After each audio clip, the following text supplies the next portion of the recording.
Dan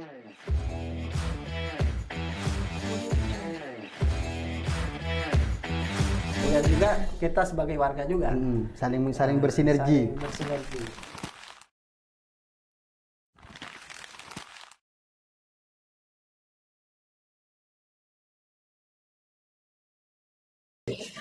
Wah, saya sampai terhipnotis ini, saya seolah-olah kita memang betul-betul harus menjadikan kemerdekaan ini kita isi betul-betul dengan kegiatan-kegiatan yang sangat bermanfaat gitu ya, saya.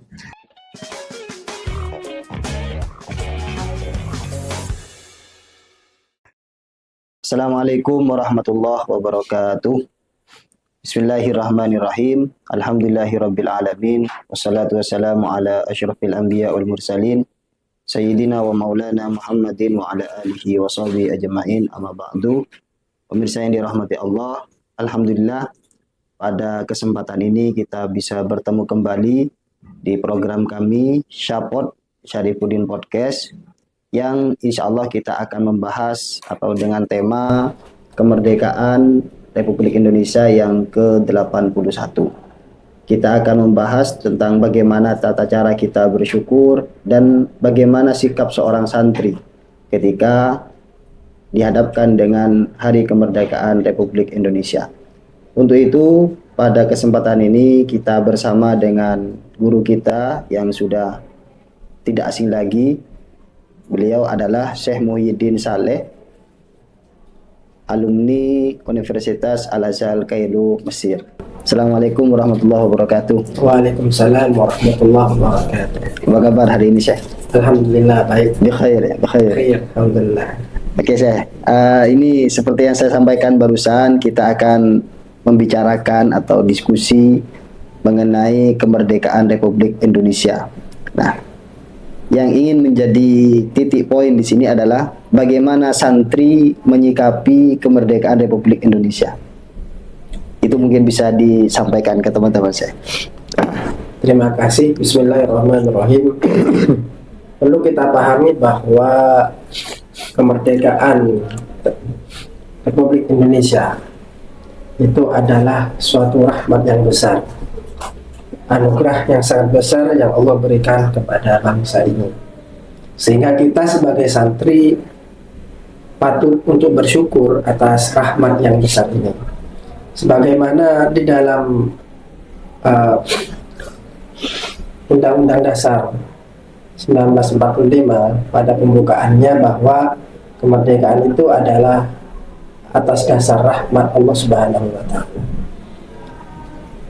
Dan tentu rahmat yang Allah berikan kepada kita itu sangat banyak. Salah satu yang bisa saya bilang terbesar dari rahmat yang ada ini adalah nikmat kemerdekaan. Andai saja tanpa ada kemerdekaan, mungkin kita tidak bisa belajar setenang seperti saat ini. Kita tidak bisa beribadah setenang seperti saat ini. Mungkin jika tidak ada kemerdekaan, kita tidak akan melaksanakan syapot seperti kesempatan kali ini. Iya, betul sekali. Kita semua berada di ladang-ladang atau mungkin ada di proyek VOC zaman dahulu, bikin jalan raya atau apapun itu, sehingga kita tidak mampu menikmati indahnya kemerdekaan sebagaimana saat ini. Okay. Tentang hal itu, maka Allah Subhanahu wa Ta'ala berfirman dalam satu ayat, "Qul bi fadlillahi wa bi rahmatihi fabidzalika falyafrahu." Katakanlah wahai Muhammad, dengan keutamaan Allah Subhanahu wa Ta'ala, dengan rahmat Allah Subhanahu wa Ta'ala, maka atas dasar itu falyafrahu, maka bergembiralah. Sehingga ketika kita masuk pada bulan Agustus, kegembiraan atas HUT RI itu sangat terasa sekali. Di kampung-kampung, di desa-desa, dimanapun semuanya menunjukkan rasa gembira atas kemerdekaan Republik Indonesia. Termasuk kita di pondok pesantren, alhamdulillah kita menemukan iklim-iklim kebahagiaan yang ada di pondok pesantren. Salah satunya kita melaksanakan lomba-lomba. Ada lomba tarik tambang di pondok pesantren itu. Ada lomba apa namanya bakar kerupuk. Ada lomba memasukkan paku ke dalam botol dan banyak lagi lomba-lomba khas yang selalu dilaksanakan di Agustusan. Hanya saja yang perlu kita garis bawahi di sini bahwa kegembiraan yang kita luapkan hendaknya sesuai dengan semangat dan spirit kemerdekaan. Bahwa kita merdeka ini bebas bukan untuk kebablas. Bebas Karena, bukan untuk bukan kebablas. untuk kebablas. Karena yang kita amati banyak orang yang mereka senang, ya tidak apa-apa deh, senang, bahagia, mereka senang, Manusiawi bahagia, memang ya. manusiawi. Hanya saja kebebasan yang mereka laksanakan itu adalah bahasa saya ya, ya kebablas. Jadi bebas tapi kebablas. Mengapa kok bisa disebut kebablas? Karena mereka dengan kegembiraan itu kemudian banyak melanggar norma-norma yang ada, baik itu norma hukum maupun norma adat maupun norma agama. Banyak yang melaksanakan perlombaan, entah itu lomba sepak bola, tapi ujung-ujungnya adalah kericuhan, permusuhan. Padahal kita itu apa namanya merdeka untuk melawan musuh gitu ya. Malah kita di sini sekarang merdeka Malah nambah musuh. Iya, nambah musuh. Itu kan menyalahi semangat kemerdekaan.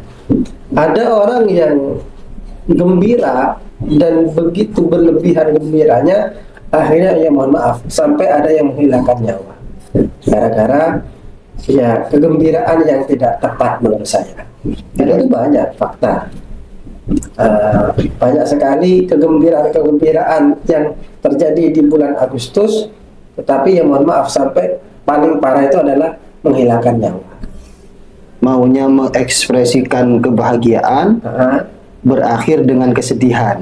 Dengan kesedihan. Gara-gara kebablasan seperti yang sampean sampaikan tadi dalam berekspresi. Betul. Jadi yang poin dari panjenengan barusan saya bagaimana yang pertama itu kita mengekspresikan itu harus tetap mengikuti aturan norma-norma yang ada, baik norma sosial atau norma agama. Jadi syukur kita kepada Allah Subhanahu wa taala atas rahmat kemerdekaan ini adalah kita bergembira tetapi masih dalam koridor hukum dan tetap dibangun dalam pondasi spirit kemerdekaan. Ya. Sebagai seorang santri saya ketika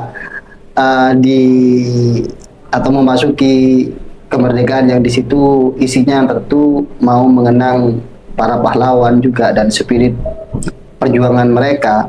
Sebagai seorang santri, menurut panjenengan bagaimana mengisinya yang baik? Ya. Mengisi kegiatan-kegiatan itu dengan baik. Di samping secara umum Anda sudah menjelaskan barusan bahwa spiritnya kemudian tidak boleh bebas dan kebablas gitulah. Kira-kira menurut panjenengan yang lebih spesifik mungkin bisa dijelaskan ya? Iya. Jadi yang pertama yang saya sebutkan tadi ya kita harus bersyukur kepada Allah Subhanahu wa taala. Salah satu luapan syukur itu adalah yaitu kita berterima kasih pula dengan apa yang telah dilakukan oleh para pejuang kita, yang mana mereka telah mengorbankan segalanya, mengorbankan waktu, pikiran, tenaga, harta, bahkan nyawa. Malam yashkurin nas lam yashkurillah. Barang siapa yang tidak berterima kasih kepada orang, maka dia tidak berterima kasih kepada Allah. Jadi rasanya tidak lengkap kalau hanya kita berterima kasih, bersyukur kepada Allah, tetapi juga perlu berterima kasih kepada para pahlawan.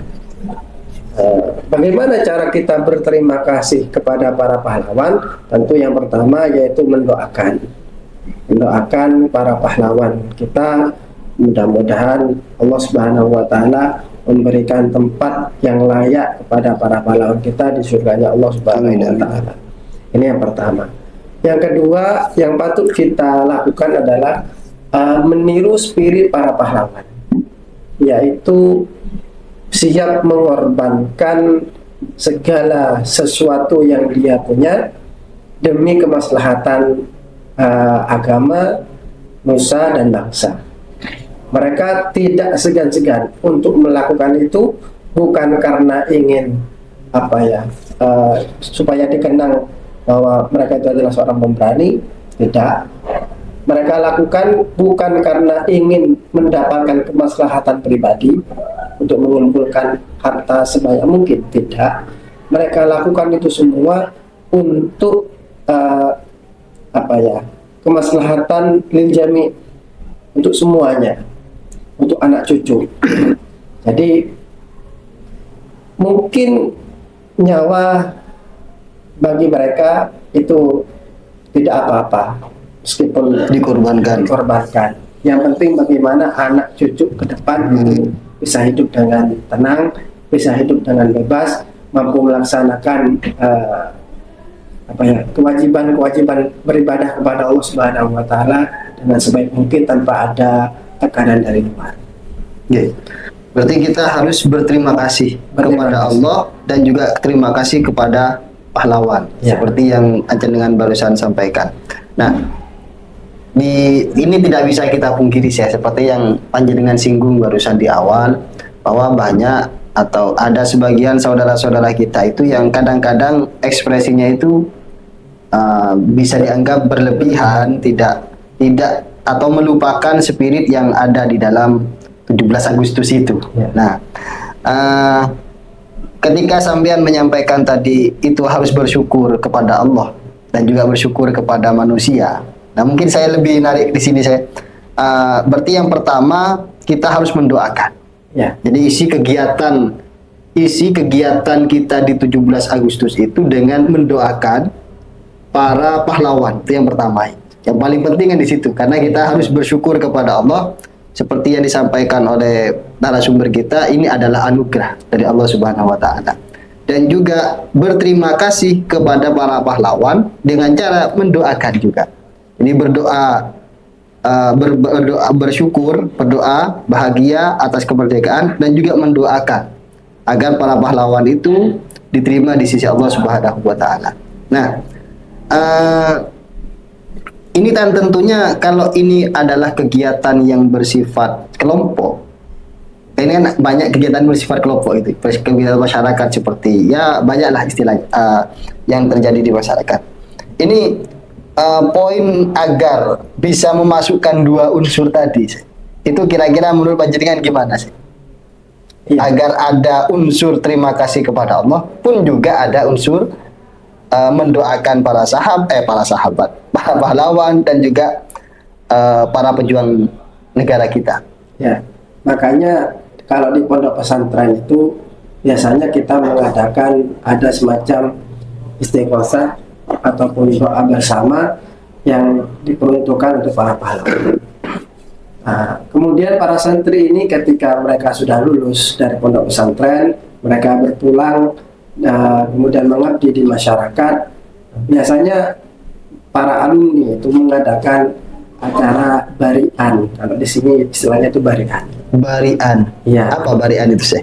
Barian itu yaitu kita mengumpulkan warga-warga kita, kemudian mereka membawa sedekah berupa nasi, berupa jajan, kue dan semacamnya, dikumpulkan di sana.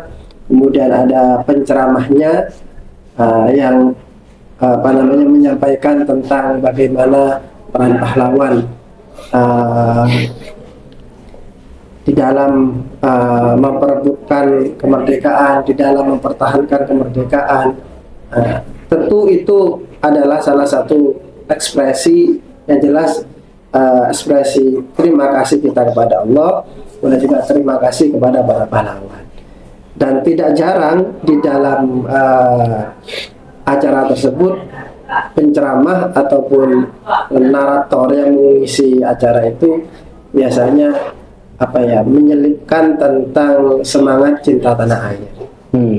Karena dengan cinta tanah air itu maka gairah kita, semangat kita untuk mengisi kemerdekaan ini dengan sebaik mungkin akan muncul. Dan semangat atau cinta tanah air ini penting sekali. Sampai-sampai ada perkataan hubbul watan minal iman gitu ya. Ya. Itu sangat penting sekali.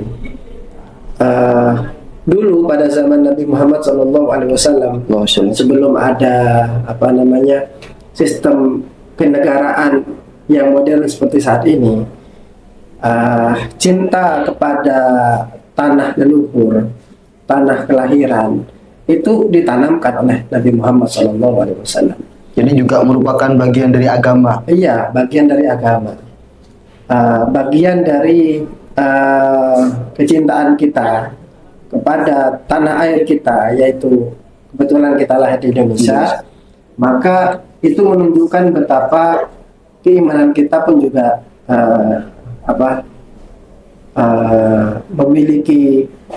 memiliki tempat gitu.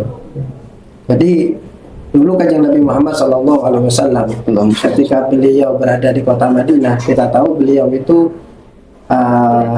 tanah kelahirannya di Mekah. Ketika nyampe di kota Madinah, beliau senantiasa berdoa kepada Allah, Allahumma habib ilainal Madinah ka hubbina Makkah aw asyad.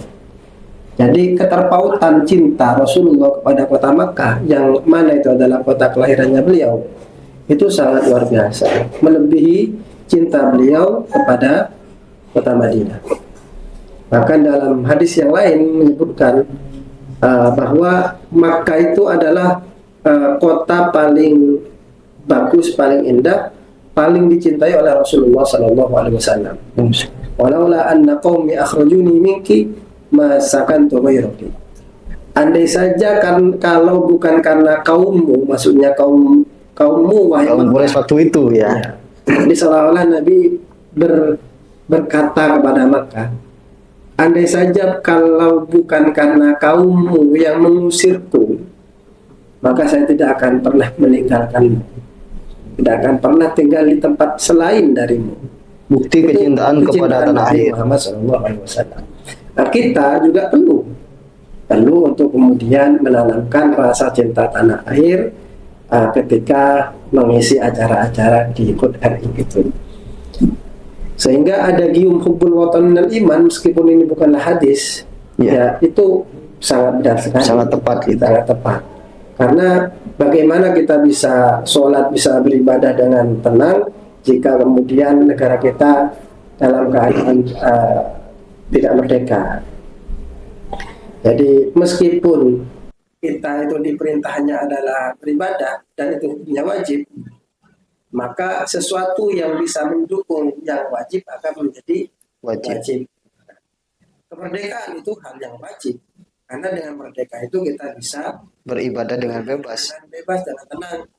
Tanpa kemerdekaan maka kita tidak bisa beribadah dengan bebas dan tenang. Sehingga merdeka itu adalah suatu yang wajib. Juga cinta kepada tanah air adalah suatu yang wajib. Oke. Wah, saya sampai terhipnotis ini, saya seolah-olah kita memang betul-betul harus menjadikan kemerdekaan ini kita isi betul-betul dengan kegiatan-kegiatan yang sangat bermanfaat gitu ya saya.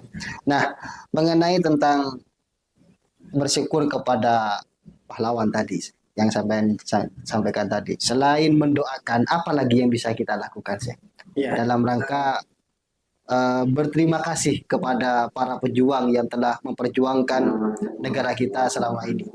Ya, jadi selain mendoakan para pahlawan, juga kita perlu meniru semangat para pahlawan, para pejuang. Kita saat ini diberi waktu yang sangat longgar untuk sebagai santri sebagai santri untuk belajar sebebas mungkin. Maksudnya belajar sebebas mungkin di sini di waktu yang tidak tertentu. 24 jam kalau kita mau belajar tanpa ada tekanan, bebas. Sehingga marilah kita dengan kemerdekaan ini kita gunakan, maksimalkan waktu kita dengan semaksimal mungkin. Ada makalah yang sangat sangat menarik yang saya kira juga relevan kita gunakan sebagai acuan kita untuk mengisi kemerdekaan sebagai santri khususnya. Yang pertama, al-ilmu bitta'allum, bahwa ilmu itu dengan belajar. Maka dengan kemerdekaan ini, marilah kita belajar serajin-rajinnya, sesemangat mungkin. Karena bayangkan kalau umpamanya kita belajar pas waktu masa penjajahan, tentu kita tidak akan sebebas seperti yang saat ini. Maka pelajari apa saja yang bisa kita pelajari. Khususnya kalau di pondok tentu adalah belajar ilmu agama, maka pelajari sebisanya, karena belajar atau mencari ilmu di dalam Islam itu adalah suatu kewajiban. Kemudian Al-Quran juga menjelaskan bahwa membaca adalah perintah pertama kali yang diturunkan oleh Allah Subhanahu wa Ta'ala. Menariknya, di dalam surah Al-Alaq itu yang adalah ayat pertama yang turun, itu Allah Subhanahu wa Ta'ala memerintahkan Iqra, bacalah. Hanya saja di situ tidak disebutkan objek apa yang harus dibaca. Harusnya kan harus ada Iqra, satu-satu Iqra kitabak. Makulnya jelas gitu ya. Makulnya jelas. Di situ tidak ada Iqra bismi rabbikal ladzi khalaq. Hanya menyebutkan perintahnya, bacalah, dan menyebutkan bagaimana cara membaca, yaitu bismi rabbikal ladzi khalaq, yaitu semangat dengan menyebut nama Allah Subhanahu wa Ta'ala. Maknanya apa? Artinya kita disuruh belajar apapun. Sebagai santri, memang yang dominan itu adalah ilmu agama. Karena kita mondok, ya tentu tujuan utamanya adalah belajar ilmu agama. Tetapi kalau kita suatu misal bisa mencari ilmu yang lainnya di pondok pesantren, dan saya yakin banyak sekali, ya monggo kita pelajari. Ada yang bakat di bidang media, ya pelajari media. Ada yang bakat di bidang komputer, ya pelajari komputer. Ada yang bakat di bidang pertanian, ya belajar pertanian. Alhamdulillah di pondok pesantren dimanapun itu, khususnya di pondok pesantren Kiai Syarifudin, semua fasilitas yang berkenaan dengan pengembangan ilmu, baik itu ilmu umum maupun ilmu agama, semuanya terfasilitasi. Tinggal kita bagaimana mampu melaksanakan pembelajaran itu dengan baik. Kembali lagi kepada diri kita sendiri. Kalau semua fasilitas, kemudian juga fasilitator, dalam hal ini guru-guru, ustaz, semuanya lengkap. Saya kira lengkap. Tinggal bagaimana semangat kita untuk kemudian belajar. Yang kedua, wal barakatu bil khidmah, bahwa keberkahan itu bisa didapatkan dengan cara khidmah. Itu juga bisa kita laksanakan dalam hal mengisi kemerdekaan. Kata barokah itu artinya kan ziyadatul khair, tambahnya kebaikan.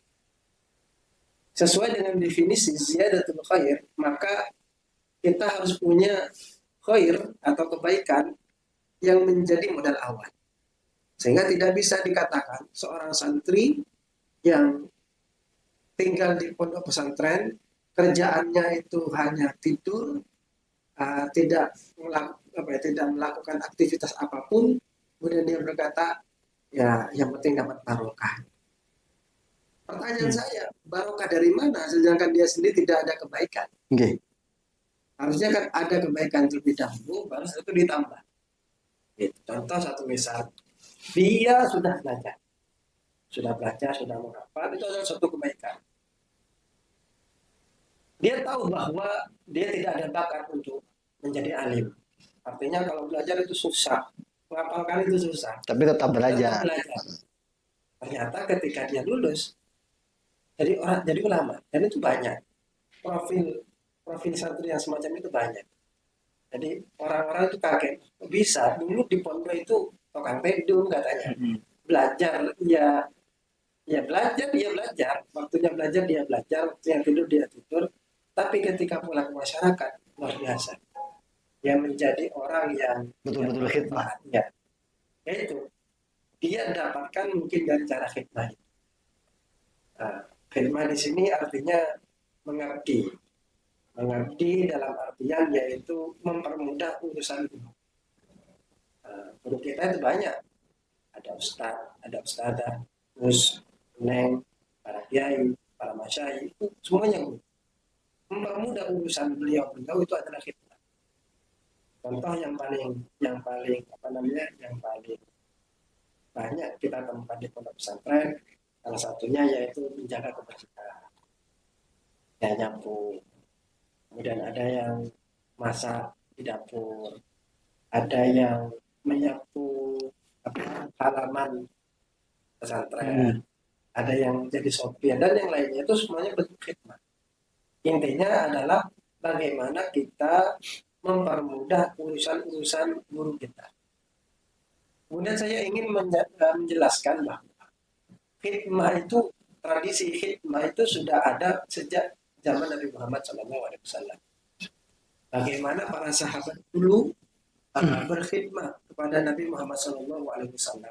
Ada yang dengan hartanya, ada yang dengan tenaganya, ada yang dengan, yang menarik itu, ada seorang perempuan, Ummu Sulaim. Beliau mengkhidmahkan anaknya kepada Kanjeng Nabi Muhammad SAW yang bernama Anas bin Malik, yang kemudian kita kenal sebagai min aktsari ruwatil hadis, termasuk perawi hadis yang sangat banyak sekali. Karena beliau bermulazamah kepada Nabi hampir 10 tahunan. Sejak kecil waktu itu, sejak kecil menjadi khadimnya Nabi Muhammad SAW. Ini menunjukkan betapa tradisi khidmah itu sudah ada sejak zaman Nabi Muhammad SAW. Hanya saja mungkin bentuk khidmahnya berbeda-beda. Karena memang tempatnya beda, zamannya beda. Kalau dulu kan belum ada mobil, maka ya belum ada supir. Sekarang ada mobil, ya ada supir. Kemudian dulu belum ada belum ada tehel ya atau keramik, sehingga tidak ada yang ngepel. Nah, sekarang ada tehel, ada keramik, ngepel. Kemudian mereka kan biasanya kalau ngepel kan posisi kayak duduk Nah, seperti itu kan ya. Ada beberapa orang yang kemudian menjadikan itu sebagai syubhat, seolah-olah khidmah yang ada di pondok pesantren itu sudah berlebihan. Ya, yang sempat viral, dianggap perbudakan. Tidak seperti itu. Tidak seperti itu. Bahwa surah ataupun gambaran dari khidmah itu berbeda-beda dari satu tempat ke tempat lain, sesuai dengan lokal wisdom masing-masing, tergantung dari tempatnya masing-masing, dan tidak ada yang merasa itu adalah perbudakan. Kalau perbudakan itu kan dipaksa untuk melakukan itu, gitu. Dan di luar di luar nilai-nilai kemanusiaan. Dan selama ini yang kita temukan ya tidak seperti itu. Ya, karena kita itu dalam berkhidmat kepada guru, kepada ya ustadz-ustadz kita, itu ya kita tidak ada unsur terpaksa sih. Justru karena kita melakukan itu karena kita cinta kepada beliau. Ya. Karena cinta. Jadi motivasinya beda. Jadi wong Jawa seje. Jadi kalau perbudakan itu adalah motivasinya, prinsipnya adalah dipaksa. Kalau kita berdasarkan cinta, yang memang kebahagiaan kita di situ. Gitulah, beda. Kalau perbudakan itu kayak kesengsaraan di situ kan gitu. Jadi betul yang panjenengan sampaikan barusan bahwa khidmat itu adalah sesuatu yang sudah ada, cuma bentuknya beda-beda. Begitu ya saya.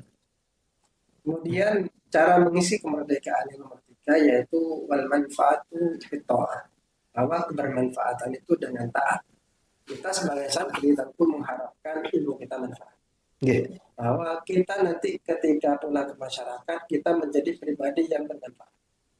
Bagaimana para ulama, para syuhada kita, para pahlawan kita dahulu, itu mereka adalah bermanfaat bukan hanya untuk diri mereka sendiri saja, tetapi untuk semua anak cucu generasi setelahnya, sehingga bisa merasakan nikmat merdeka semacam itu. Jadi asas kebermanfaatan itu sangat penting. Rasulullah SAW menegaskan bahwa sebaik-baiknya manusia itu adalah yang bermanfaat untuk yang lain. Khairun nasi anfa'uhum linnas. Itu yang dimiliki oleh para pahlawan kita. Hendaknya kita itu meniru semangat tersebut. Bagaimana kita bisa menjadi orang-orang yang bermanfaat. Bagaimana untuk bisa bermanfaat? Yaitu tadi berto'ah dengan cara taat. Sebagai santri kita tentu harus taat dengan peraturan-peraturan yang ada, peraturan pondok pesantren, peraturan agama, kemudian juga aturan negara, itu semuanya kita harus patuhi. Jangan sampai kemudian atas dasar kebahagiaan RI begitu ya, yang akhirnya kemudian kita menerobos norma-norma yang ada tadi. Contoh satu misal, kita gembira dalam hal kemerdekaan Republik Indonesia. Kemudian sampai kita meninggalkan sholat. Sampai kita kemudian berbuat maksiat. Sampai kemudian kita yang mohon maaf mengganggu haknya orang lain. Itu kan tidak dibenarkan. Dan yang mohon maaf seperti yang saya pernah ucapkan di awal tadi, mohon maaf sekali, sampai ada yang menghilangkan nyawa. Ini kita sebutkan atau tidak usah? Tidak usah. Intinya jangan sampai kebahagiaan yang kita kita ekspresikan untuk HUT RI ini jangan sampai kemudian menerobos pada nilai-nilai yang ada. Karena bukan lagi kebermanfaatan yang akan muncul ketika nilai-nilai itu diterobos, tapi kemudaratan. Spirit kebermanfaatan itulah yang kemudian mengharumkan nama para pahlawan. Dan perlu kita tiru. Mereka itu mungkin umurnya sudah tiada. Batu nisannya tinggal namanya saja. Mungkin di dalam kuburannya jasadnya sudah tidak ada. Tulang-tulangnya sudah tidak ada.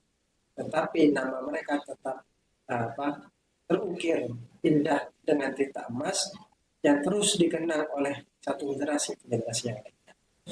Kenapa kok bisa demikian? Itu karena dasar kebermanfaatan. Mungkin mereka umurnya hanya tercatat 65 tahun di batu nisan, tetapi sejatinya mereka masih hidup.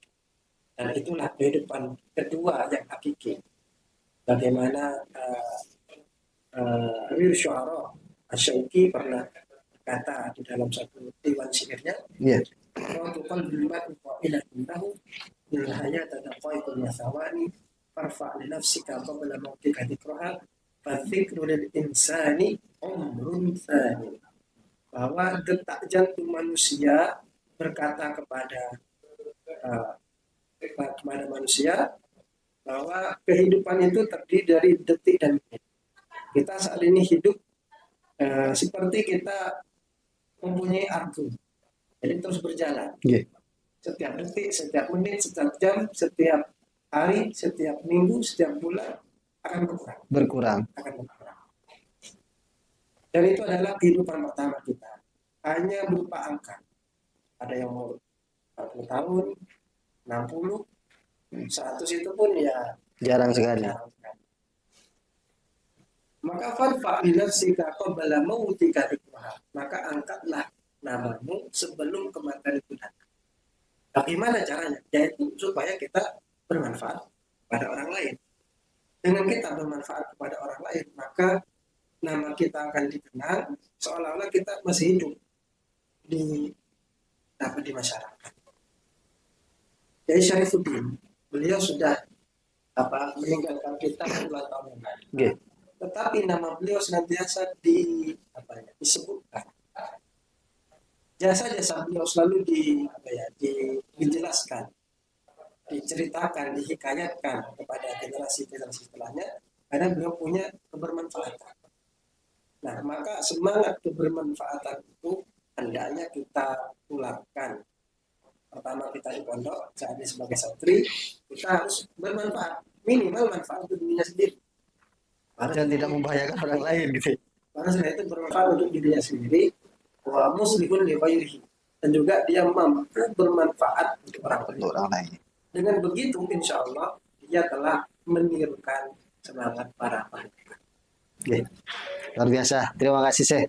Banyak poin-poin hal-hal yang disampaikan oleh beliau. Bagaimana kita sebagai santri khususnya itu dalam menyikapi kemerdekaan atau mensyukuri dan mengisi kegiatan-kegiatan yang ada di kegiatan kemerdekaan Republik Indonesia yang kita kemas dengan istilahnya Agustusan. Kegiatan Agustusan. Beliau menyampaikan tadi prinsip dalam menyelenggarakan kegiatan-kegiatan itu tentu yang pertama temanya harus bersyukur kepada Allah. Kemudian yang kedua bersyukur kepada atau berterima kasih kepada para pahlawan yang telah berjasa kepada kita semua dengan mendoakan dan dengan mengkaji atau mempelajari sejarah-sejarahnya agar kita bisa tiru dan kemanfaatan yang mereka berikan kepada kita semua juga bisa kita tiru dan kita menjadi orang yang bermanfaat. Sehingga ketika jasad kita sudah ditanamkan di tanah, tapi nama kita tetap dikenang oleh generasi berikutnya, seperti para pahlawan. Begitu, Syekh. Ada tambahan mungkin? Yang tak kalah penting bahwa semangat ibtigha'an liwajhillah, bahwa semangat ikhlas kita lakukan itu semua semata-mata karena Allah Subhanahu wa taala, itu menjadi ruh dari semua kegiatan itu. Para pahlawan kita itu mengorbankan segalanya sampai nyawanya. Saya yakin mereka itu lakukan atas dasar ikhlas karena Allah Subhanahu wa taala. Bukan karena kepentingan pribadi. Bukan karena ingin mencari popularitas. Oh, itu adalah orang berani. Melawan para penjajah tidak. Maka di dalam kegiatan kita sebagai anak bangsa, hendaknya kita landaskan atas dasar lillahi ta'ala. Maka insya Allah sesuatu yang bermulai dari lillahi ta'ala, maka insya Allah akan mendapatkan martabat yang sangat tinggi. Dan kegiatannya pasti akan menjadi kegiatan yang positif. Betul. Terima kasih Syekh. Mungkin itu pemirsa yang bisa kita sampaikan pada pertemuan ini. Apalagi sekarang Syekh, itu kemerdekaan kita itu bersamaan dengan bulan Maulid Nabi. Bulan Maulid Nabi, double. Jadi ini betul-betul falyafrahu. Mari kita berbahagia dan bersyukur kepada Allah dan ekspresikan kebahagiaan kita itu sesuai dengan aturan dari Allah Subhanahu wa taala dan juga aturan dari negara Republik Indonesia kita yang tercinta. Sekian, kita akan bertemu lagi. Assalamualaikum warahmatullahi wabarakatuh. Waalaikumsalam.